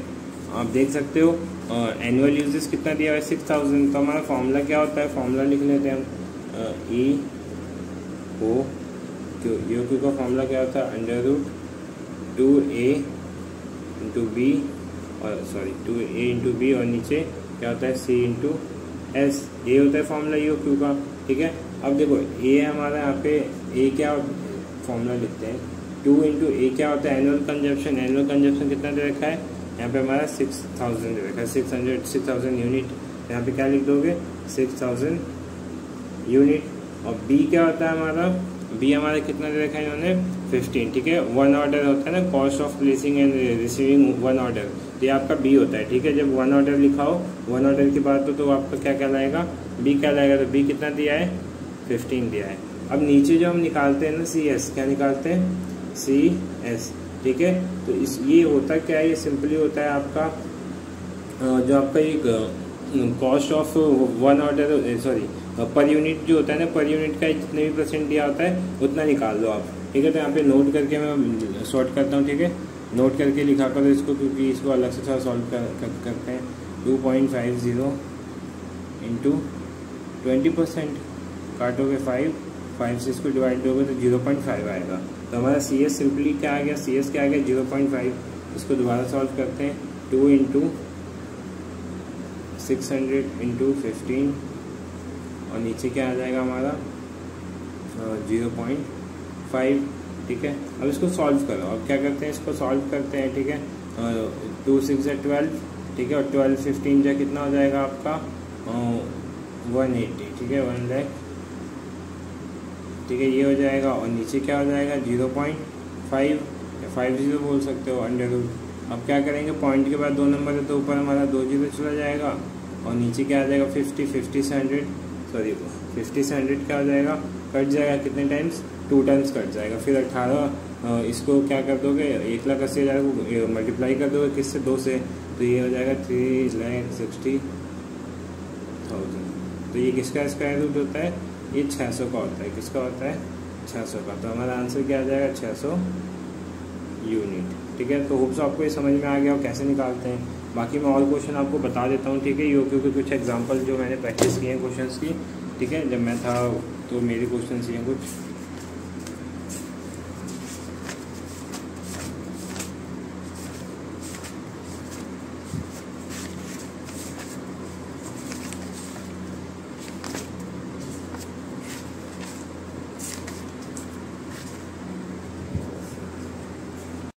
तो आप देख सकते हो यहाँ पे कुछ और क्वेश्चन है, ठीक है। फाइंड यूक्यू, एनुअल यूजेस 8,000 दे रखा है, ठीक है। परचेज प्राइस कितना दे रखा है 10 पर यूनिट दे रखा है, ठीक है, ध्यान रखना आप। फिर उसके बाद ऑर्डर कॉस्ट कितना दे रखा है 80 पर ऑर्डर, और कैरिंग कॉस्ट क्या दे रखा है 20%। यूक्यू का फॉर्मूला होता है √2AO, ठीक है, AO बोलो या फिर B बोलो, ठीक है, 2AB भी लिख सकते हो या AO लिख सकते हो, दोनों बातें की है। और C क्या होता है जो हम निकालते हैं, ठीक है, वहाँ पे, ठीक है, C जो हम नीचे लिखते थे, तो ये C वही है। अब देखो क्या करना है, 2 × A की वैल्यू कितनी है, A यहाँ पे 8,000 है, तो 8,000 हो गया। B की वैल्यू कितनी है हमारी, ऑर्डर कॉस्ट जो होता है वो होता है, ठीक है, तो ऑर्डर कॉस्ट कितना है पर ऑर्डर का बताया था ना मैंने आपको 80। और नीचे क्या आएगा आपका 20% किसका 10 का, तो 10 का 20% निकालते हैं यहाँ पे, 10 का 20%,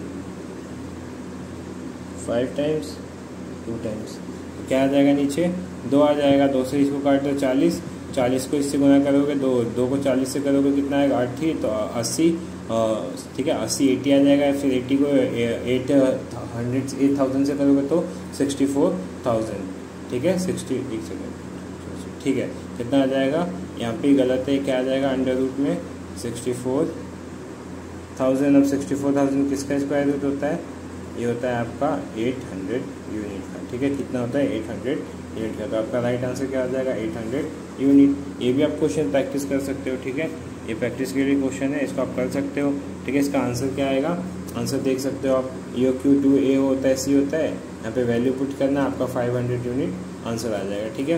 तो आपको ही तो क्लियर हो गया हो, ठीक है, ये कैसे करते हैं। अब उसके बाद आता है लीफो और फीफो, ठीक है, लीफो मेथड और फीफो मेथड। ये क्वेश्चन में काफ़ी क्वेश्चन आते हैं। देखो लीफो का मतलब क्या होता है, लास्ट इन फर्स्ट आउट, ठीक है, लास्ट को इन कर लेते हैं और फर्स्ट को आउट करते हैं, ठीक है, लास्ट इन फर्स्ट आउट।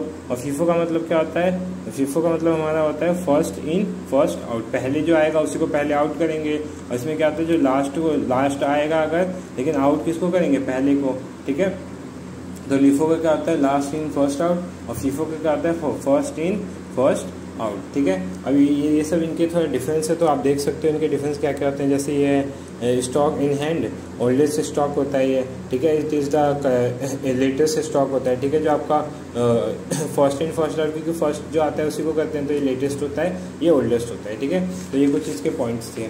अब देखो कुछ इंपॉर्टेंट टॉपिक बताता हूँ मैं आपको, ठीक है। अगर ज़्यादा वीडियो लंबी नहीं देखनी तो आपको टॉपिक्स जो इंपॉर्टेंट है वो आप कर लो। मशीन आवर रेट, ठीक है, ये इंपॉर्टेंट है, ठीक है, और आता है पेपर में कई बार आ रखा है। फिर abnormal profit and loss account, ये इंपॉर्टेंट नहीं है तो इसको स्किप भी कर सकते हो। फिर रीऑर्डर मैक्सिमम मिनिमम, ये इंपॉर्टेंट है, ये पेपर में कई बार आ रखा है तो इसको आप कर लो।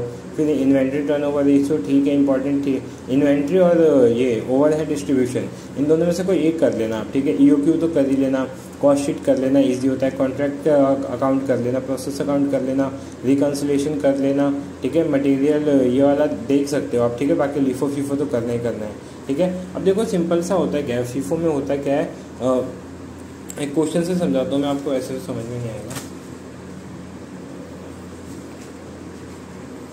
बाकी आपको ये थोड़े से फॉर्मूले हैं, ठीक है, तो ये फॉर्मूले आप लिख सकते हो, ये फॉर्मूले बहुत इंपॉर्टेंट है, मैं इसको फोटो के फॉर्म में आपको दे दूंगा, ठीक है। रीऑर्डर स्टॉक लेवल का फॉर्मूला क्या होता है, मिनिमम स्टॉक लेवल का क्या होता है, इससे भी क्वेश्चन बनते हैं हमारे पेपर में, देखो मैंने सॉल्व भी कर रखे हैं, ठीक है। तो मशीन आवर रेट के फॉर्मूले, तो ये सारे फॉर्मूले मैंने लिख रखे हैं। तो ये फॉर्मूले जैसे देखो, मशीन आवर रेट का फॉर्मूला क्या होता है, प्रोडक्शन ओवरहेड अपॉन में नंबर ऑफ मशीन आवर, ठीक है। फिर यहाँ पे क्या आता है, labour our worked, machine our work. Overhead rate का फॉर्मूला क्या होता है, अमाउंट ऑफ प्रोडक्शन, ठीक है, और नीचे क्या आता है, अमाउंट ऑफ यूनिट प्रोड्यूस, ठीक है, इन द डिपार्टमेंट।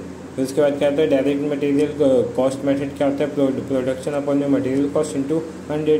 डायरेक्ट में वेज मेथड क्या होता है, ठीक है, वेज मेथड क्या होता है, सारे मेथड यहाँ पे मैंने लिख रखे थे, ठीक है। अब हम एक बार लीफो अकाउंट देखते हैं, ठीक है, लीफो अकाउंट कैसे सॉल्व करते हैं, ठीक है। तो हम देखते हैं अपना फीफो अकाउंट और फिर लीफो अकाउंट देखेंगे, ठीक है।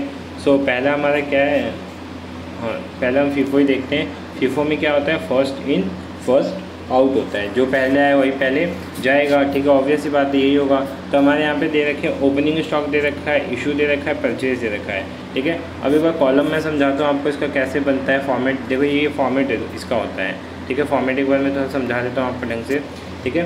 देखो GRN नंबर अगर पेपर में दिया हुआ है तो आप बनाना वाना नहीं भी बनाओगे तो कोई दिक्कत नहीं है, ठीक है। GRN नंबर, SRN नंबर, ठीक है, ज़्यादा प्रॉब्लम नहीं होगी। सबसे पहले आपको डेट का एक कॉलम बना लेना है, ठीक है। फिर क्वांटिटी, फिर रेट और अमाउंट कैसे, क्वांटिटी कितनी थी 100 और किस रेट से दिया 2.2, तो इन दोनों को इंटू कर दोगे तो क्या आ जाएगा 220, तो ये आपका अमाउंट हो जाएगा, ठीक है। अब जो ये रिसिप्ट होता है इसमें क्या आता है, जो आप परचेज़ करते हो, जो परचेज़ करते हो रिसिप्ट में आता है, और जो इशू करते हो वो तो इशू में ही आएगा, ऑब्वियस सी बात है, ठीक है।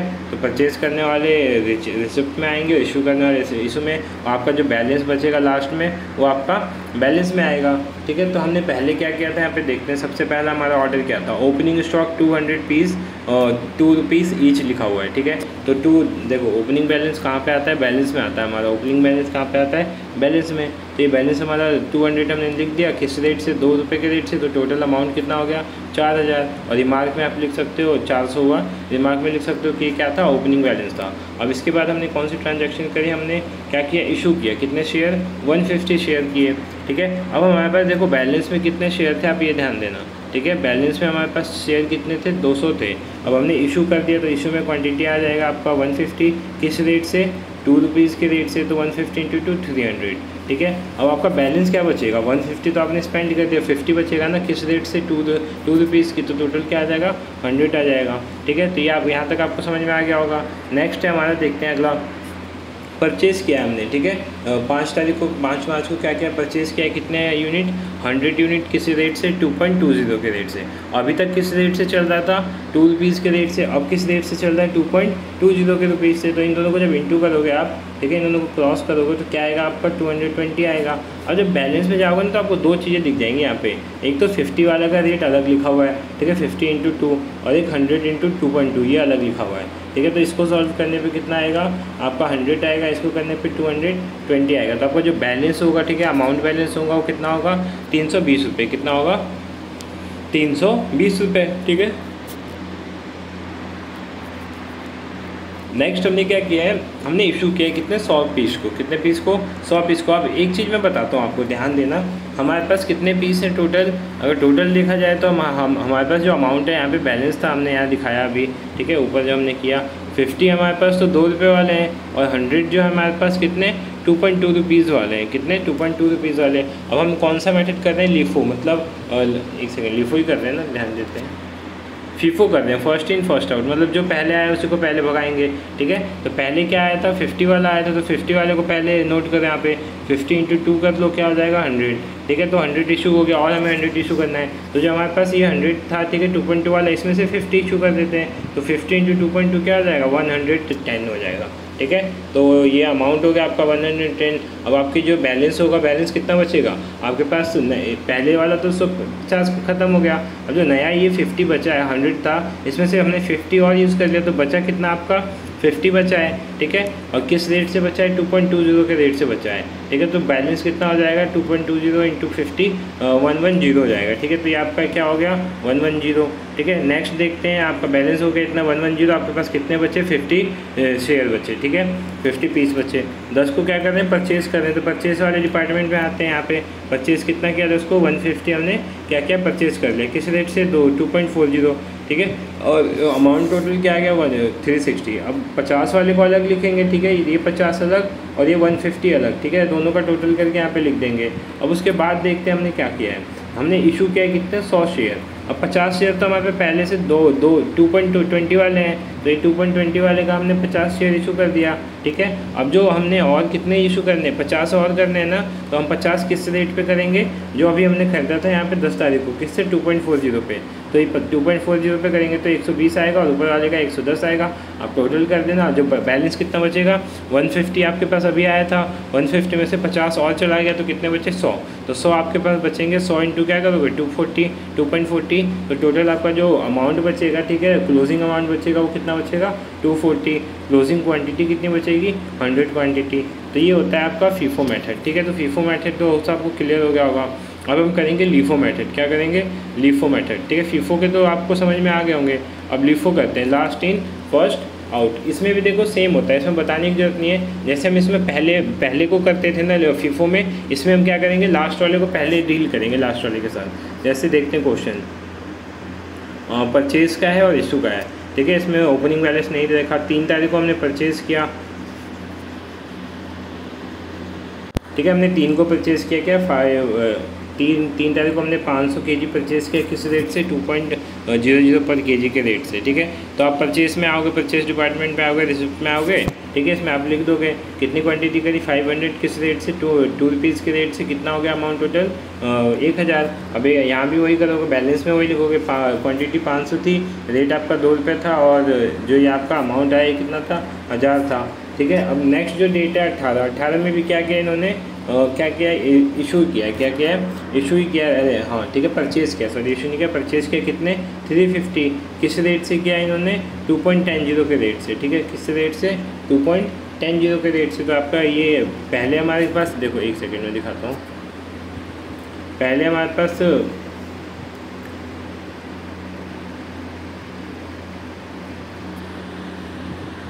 ठीक है, हमने 500 इशू किए थे, फिर 18 को हमने दोबारा कितने किए? 350 किए। तो 18 को कितना आया? 350। किस रेट से आया? 2.20 के रेट से। तो टोटल अमाउंट कितना आ जाएगा? 735। कैलकुलेटर होता तो मैं आपको वीडियो बना के थ्रू कैलकुलेटर दिखाता।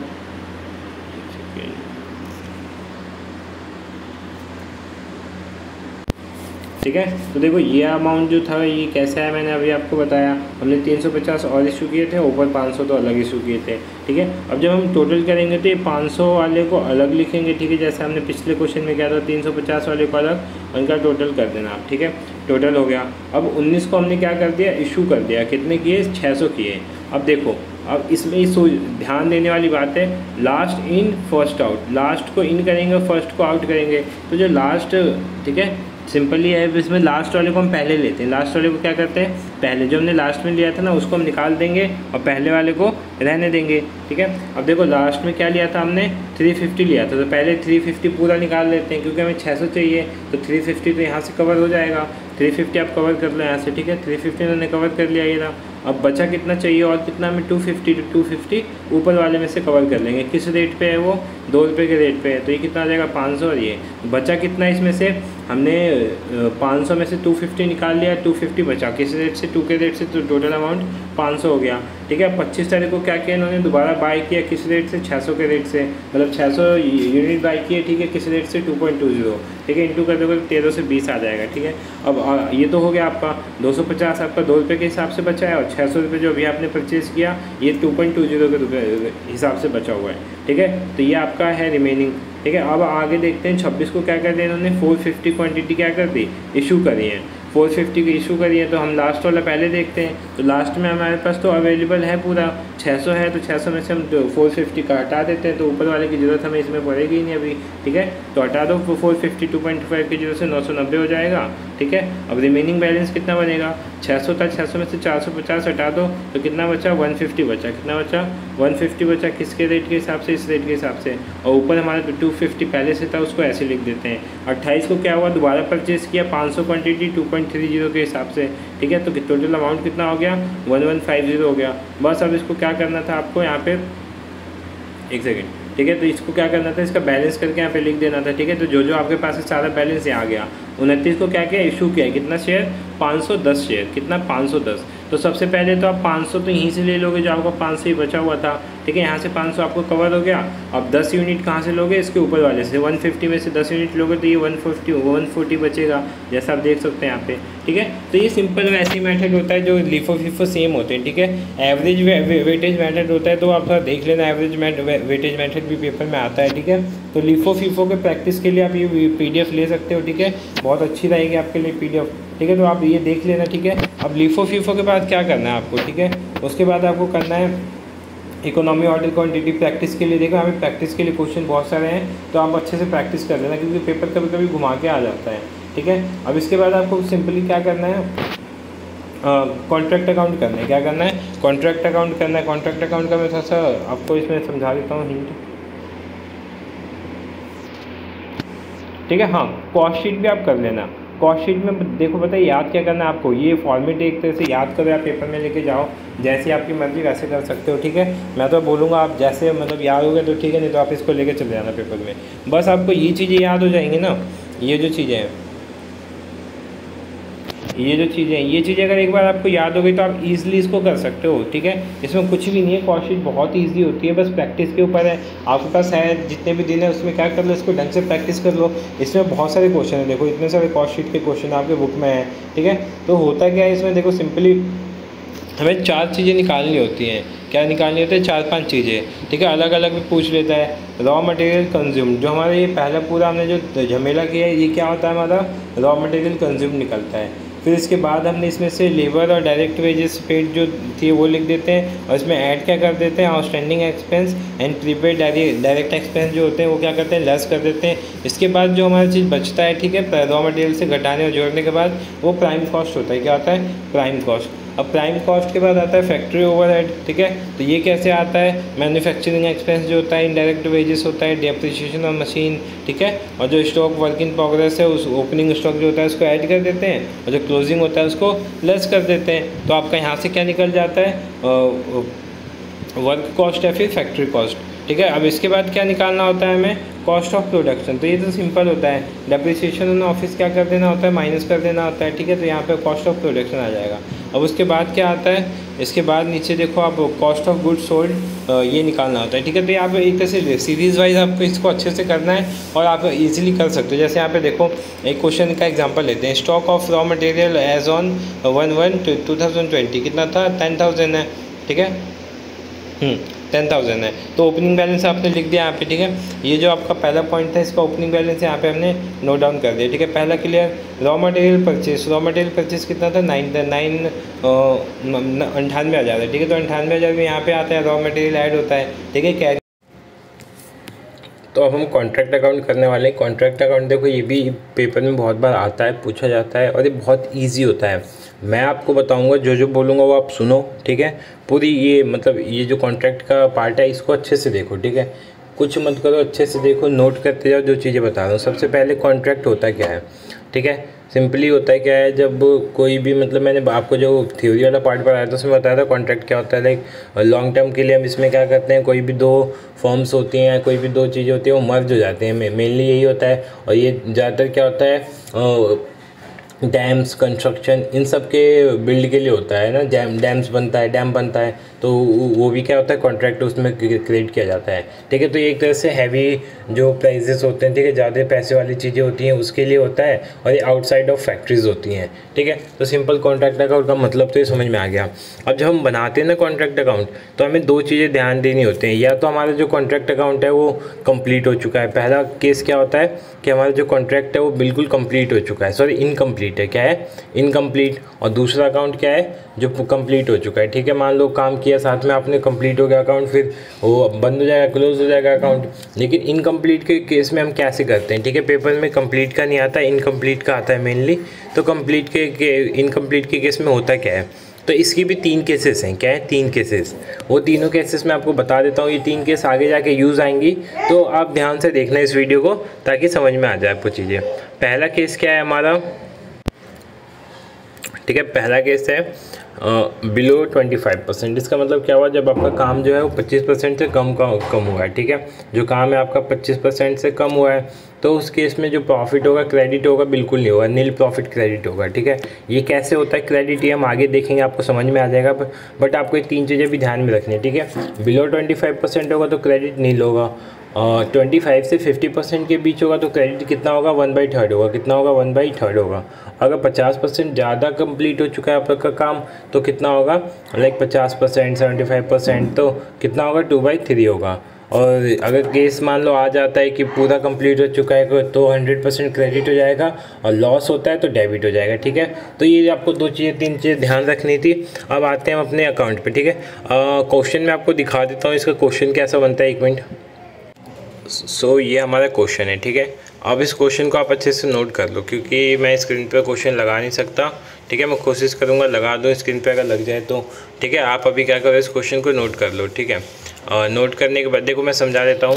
क्या दे रखा है, the following particular relate to contract of contract, total कितना था कॉन्ट्रैक्ट का, वो 1 लाख था, ठीक है। इसमें से मटेरियल इशू ये सब दे रखा है, ध्यान क्या देना है हमें, काम हमारा कितना हुआ है, 75 हुआ है, ठीक है। तो रफली अगर आप देखो ना तो काम हमारा कितना % कंप्लीट हो गया, टोटल 1 लाख का था, 75,000 काम हो गया, तो कितना हो गया रफली देखा जाए तो 75% हमारा काम कंप्लीट हो चुका है। तो 75 की कंडीशन मैंने क्या बताई थी, आप देखोगे अगर 75 की, तो 75 की कंडीशन किस में आएगी, इसमें आएगी 50 से मोर, मतलब इसमें जो हम प्रॉफिट ट्रांसफ़र करेंगे वो कितना करेंगे, 2/3 करेंगे। ये तो हम अभी बाद में करेंगे, ठीक है। अब हम देखते हैं अपना कॉन्ट्रैक्ट अकाउंट, ठीक है। तो अब मैं बताता हूँ इस साइड क्या आता है, डेबिट साइड में आपके जो जो एक्सपेंस होते हैं ना, सारे एक्सपेंस आप इधर ले आओ, ठीक है। जो जो एक्सपेंस है वो सारे एक्सपेंस यहाँ ले आओ, और यहाँ जो मटीरियल आपका दिया हुआ है, ठीक है, या फिर कोई रिटर्न आई है चीज़ें, ठीक है, तो जो भी इधर वो होंगी तो ये इस साइड आ जाएंगी, ठीक है। तो इधर 2 साइड क्या आ जाएंगे, हमारे एक्सपेंस आ जाएंगे, और इधर बाई साइड क्या आ जाएंगे, हमारे जो मटेरियल इन हैंड हो गया, ठीक है, वर्क इन प्रोग्रेस आपका कोई बैलेंस दे रखा है वो आ जाएगा, और क्या आ सकता है आपका कोई रिटर्न कर दिया, परचेस रिटर्न, ठीक है, एडजस्टमेंट में आ जाता है वो, तो वो भी यहीं पे आएगा, ठीक है। ये आपको क्लियर हो गया होगा। अब देखो इसमें क्या क्या चीज़ें दे रखी थी, पहला है हमारा मटेरियल दे रखा था 30,000 का, तो ये लिख देंगे। डायरेक्ट वेजेस जैसी सुने आप 23,000 डाल दिया, ठीक है। डायरेक्ट एक्सपेंस 2200 का, ये भी डाल दिया। इनडायरेक्ट एक्सपेंस 600 का, ये भी डाल दिया। अब डेप्रिसिएशन 700 कहाँ से आया, तो इसकी एक एडजस्टमेंट लिखी हुई थी, वो दिखाता हूँ मैं आपको, ठीक है। हाँ ये रहा, यहाँ पे लिखा हुआ है ना, देखो यहाँ पे आप देख सकते हो लिखा हुआ है, ध्यान से देखना। Prepare contract account assuming the plant is to be depreciated 50%। तो ये 50% जो डेप्रिसिएशन है किस पे लगेगा, आप अगर देखोगे ध्यान से तो यहाँ पे लिखा हुआ है प्लांट इशू, इस पे लगेगा। ये 1400 है ना, इस पे लगेगा। 1400 पे लगा के देखो आप, 1400 का 50% ऑब्वियस सी बात है, बच्चों वाला बात है, 1/2 1400 का कितना आ जाएगा, 2 से डिवाइड दोगे तो कितना आ जाएगा, 700 रुपये। क्या आ जाएगा, 700 रुपये। तो 700 रुपये हमारा डेप्रिसिएशन यहाँ पे आया। जैसे मैंने बताया था डेप्रिसिएशन कितना आ गया यहाँ पे, 700 आ गया। तो ये आपका क्लियर है, 700 डेप्रिसिएशन आया। अब देखो, अब हमने सारी चीज़ें इसमें फुलफ़िल कर दी हैं। 700 डेप्रिसिएशन कर दिया अपना, 600 इनडायरेक्ट एक्सपेंस, ठीक है। अब इन सबको इधर क्या क्या चीज़ें हैं, मटेरियल इन हैंड 5000 था, मटेरियल इन हैंड हमेशा इस साइड आएगा, ठीक है, बाई साइड आएगा। वर्क इन प्रोग्रेस 800 रुपये दिया हुआ था, तो ये यहाँ लिख दिया। अब दोनों साइड का टोटल करेंगे, ठीक है। दोनों साइड का नहीं, जिस साइड ज़्यादा किस साइड है, 2 साइड है, तो यहाँ आ रहा है 56,500, ठीक है। अब 56,500 में से आपको माइनस क्या करना है, ये दोनों को सम करके, ठीक है, ये दोनों को सम करके जो माइनस करके जो भी चीज़ आएगा बाई बैलेंस CD हो जाएगा अपना। क्या हो जाएगा, बाई बैलेंस CD, ठीक है। इधर 56,000 आया था, 56,500, इधर क्या है 5,800, माइनस कर लेते हैं 56,000,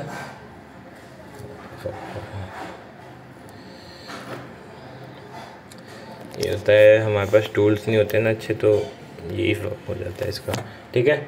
56,500 माइनस क्या करना है इसमें से 5,800, ठीक है। 0 से 0 0, 5 में से 8 नहीं जाएगा तो 15 एक कैरी ले लेंगे, 15 में से 8 गया तो आपका 2 और 7, ठीक है। कितना बचा, 7, 1 सेकेंड, हाँ ठीक है 7 बचा। 5 में से 5 गया 0, और यहाँ पे 5, तो 5,700 कितना आया, 50,700, ठीक है। तो यहाँ पे देखो आप बैलेंस जो भी CD आया था हमारा बाई बैलेंस CD 50,700, ठीक है, करेक्ट आया, क्लियर हो गया आपका, ठीक है। कैलकुलेटर लेके आप बैठना, ठीक है, पेपर में कैलकुलेटर अलाउ होगा तो आप कैलकुलेटर यूज़ कर सकते हो। अब जो यहाँ पे जो हमारा यहाँ का जो बाई बैलेंस CD होता है, वो यहाँ पे आके डेबिट साइड आके बैलेंस BD बन जाता है। क्या बन जाता है, बैलेंस BD बन गया है, बैलेंस BD, ठीक है, 5,700। अब इस साइड देखो आप, एक चीज़ देखो,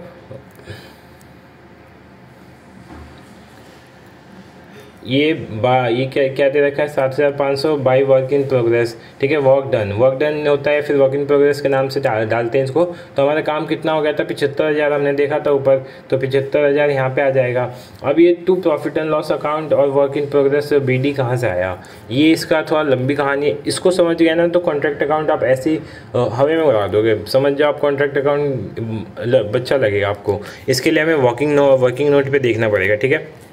यहाँ तक आप समझ गए ना, बस बाई वर्क इन प्रोग्रेस कितना था, 75,000, बैलेंस BD कहाँ से आया, यहाँ से बैलेंस CD से ट्रांसफ़र होकर बैलेंस BD आया।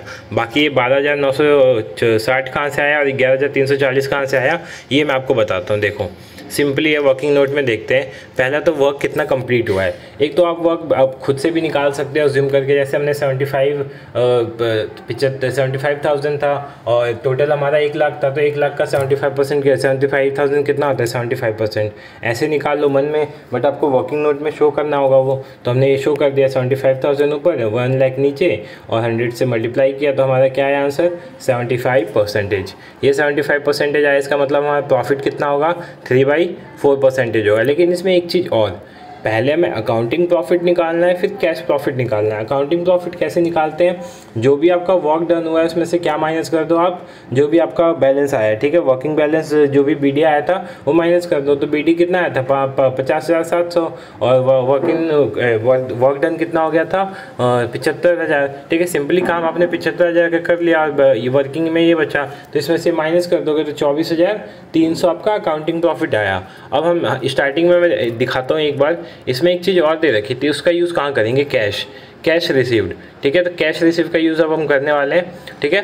देखो अब ये तो प्रॉफिट हमारा कौन सा था, अकाउंटिंग का प्रॉफिट था 24,000, बट जो कैश हुआ है हमें पैसा कितना मिला है, पैसा 60,000 मिला है, तो हमने यहाँ पैसा 60,000 लिख दिया, यहाँ पे 60,000 मिला है। और वर्क डन कितना हुआ है 75,000, ठीक है। 75,000 इंटू किससे करेंगे, तो 24,300 से, ठीक है। तो इससे इंटू किया तो क्या आया 19,440, 19,440 हमारा क्या है कैश प्रॉफिट। अभी कैश प्रॉफिट कितना ट्रांसफ़र करेंगे, इसका 2/3, क्योंकि 75% अगर प्रॉफिट होता है तो 2/3 ट्रांसफ़र करते हैं। तो 75% का क्या निकाल लिया हमने 2/3, तो 12,960 आया, 12,960 आया। अब दो चीज़ें यहाँ पे आपको दिख गई कि हमें क्या क्या चीज़ें यहाँ पे मिली। एक तो हमें मिला प्रॉफिट, ये मिला हमें 12,960 क्या मिला प्रॉफिट, ठीक है। और एक और चीज़ मिली थी हमें यहाँ पे 19,440, ठीक है। तो यहाँ पे यही भरना है, यहाँ पे देखो ये मिला आपको 12,960 क्या मिला प्रॉफिट अकाउंट में मिला,